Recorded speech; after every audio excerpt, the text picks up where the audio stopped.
Railway ಖಾತೆ ರಾಜ್ಯ ಸಚಿವ ವಿ ಸೋಮಣ್ಣ ಅವರಿಂದು ಚಿತ್ರದುರ್ಗ ತಾಲೂಕಿನ ಹಂಪನೂರು ಬಳಿ ನಡೆಯುತ್ತಿರುವ ರೈಲ್ವೆ ಕಾಮಗಾರಿಗಳ ಪ್ರಗತಿ ಪರಿಶೀಲನೆ ನಡೆಸಿದರು. ಸಂಸದ ಗೋವಿಂದ ಕಾರಜೋಳ, ಶಾಸಕ ಎಂ ಚಂದ್ರಪ್ಪ, ಖನಿಜ ನಿಗಮದ ಮಾಜಿ ಅಧ್ಯಕ್ಷ ಎಸ್ ಲಿಂಗಮೂರ್ತಿ, ರೈಲ್ವೆ ಇಲಾಖೆ ಅಧಿಕಾರಿಗಳು ಉಪಸ್ಥಿತರಿದ್ದರು.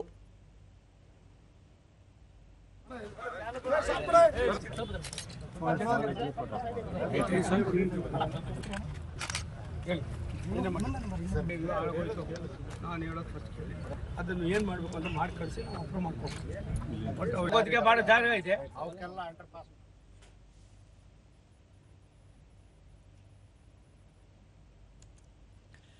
ಬಳಿಕ ವಿ ಸೋಮಣ್ಣ ದಾವಣಗೆರೆ, ಚಿತ್ರದುರ್ಗ, ತುಮಕೂರು ನೂತನ ನೇರ ರೈಲ್ವೆ ಮಾರ್ಗ ಕಾಮಗಾರಿಯನ್ನು ನಿಗದಿತ ಕಾಲಮಿತಿಯೊಳಗೆ ಪೂರ್ಣಗೊಳಿಸಲು ಸೂಚನೆ ನೀಡಲಾಗಿದೆ. ಮುಂದಿನ 1 ವರ್ಷದೊಳಗೆ ಈ ಯೋಜನೆ ಪೂರ್ಣಗೊಳ್ಳುವ ವಿಶ್ವಾಸವಿದೆ. ದಾವಣಗೆರೆ, ಚಿತ್ರದುರ್ಗ ನಡುವೆ ಸುಮಾರು 28 ಕಿಲೋಮೀಟರ್ನಷ್ಟು ಕಾಮಗಾರಿ ಪೂರ್ಣಗೊಳ್ಳಬೇಕಿದೆ ಎಂದು ಹೇಳಿದರು. ಈ ಮಹತ್ವಾಕಾಂಕ್ಷಿ ಯೋಜನೆಯಿಂದ ದಾವಣಗೆರೆ, ಬೆಂಗಳೂರು ನಡುವಿನ ಪ್ರಯಾಣದ ದೂರ ಸುಮಾರು 60 ಕಿಲೋಮೀಟರ್ಗಳಷ್ಟು ಕಡಿಮೆಯಾಗಲಿದೆ.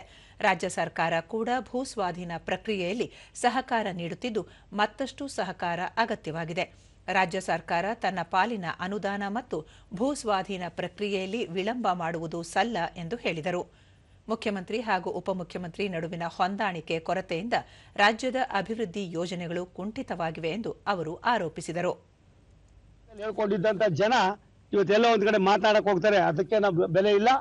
ರಾಷ್ಟ್ರದ ಪ್ರಧಾನಮಂತ್ರಿಗಳ ಸೂಚನೆ ಇದೆ, ಯಾರು ಮಾಡಿದ್ರು ಯೋಜನೆ ಅನ್ನೋದನ್ನು ಮರೆತು ಆ ಯೋಜನೆ ಪೂರ್ತಿ ಮಾಡಬೇಕು ಅನ್ನೋ ಸೂಚನೆ ಇದೆ. ಆದ್ರಿಂದ ಈ ಯೋಜನೆಯನ್ನ ಪೂರ್ತಿ ಮಾಡೋದ್ರ ಜೊತೆಯಲ್ಲಿ ಈ ಭಾಗದ ಜನರಿಗೆ ಸನ್ಮಾನ್ಯ ನರೇಂದ್ರ ಮೋದಿ ಅವರ ಒಂದು ದೊಡ್ಡ ಸಂದೇಶ, ಕೊಡುಗೆ, ಅಭಿವೃದ್ಧಿಗೆ ಮತ್ತೊಂದು ಹೆಸರಾಗಿ ರೈಲ್ವೆ ಇಲಾಖೆ ಇದಕ್ಕೆ ಒಂದು ಕೊಡುಗೆಯನ್ನು ಈ ಭಾಗದ ಜನರು ಕೊಡ್ತಾರೆ. ನಾನು ಕೊನೆಯಲ್ಲಿ ರೈತರಿಗೆ ವಿನಂತಿ ಮಾಡೋದು ಇಷ್ಟೇನೆ, ಸಣ್ಣ ಪುಟ್ಟದಕ್ಕೆ ಇಶ್ಯೂ ಮಾಡಬೇಡಿ, ಒಳ್ಳೆ ಯೋಜನೆ ಇದೆ, ಅದಕ್ಕೆ ಸಹಕಾರ ಕೊಡಿ. ಗೋವಿಂದ ಕಾರಜೋಳ 2027ರ ವೇಳೆಗೆ ಈ ಕಾಮಗಾರಿಯನ್ನು ಪೂರ್ಣಗೊಳಿಸುವುದಾಗಿ ಸಚಿವರು, ಅಧಿಕಾರಿಗಳು ಭರವಸೆ ನೀಡಿದ್ದು, ನಿಗದಿತ ಕಾಲಮಿತಿಯಲ್ಲಿ ಕಾಮಗಾರಿ ಮುಕ್ತಾಯಗೊಳ್ಳುವ ವಿಶ್ವಾಸವಿದೆ ಎಂದರು.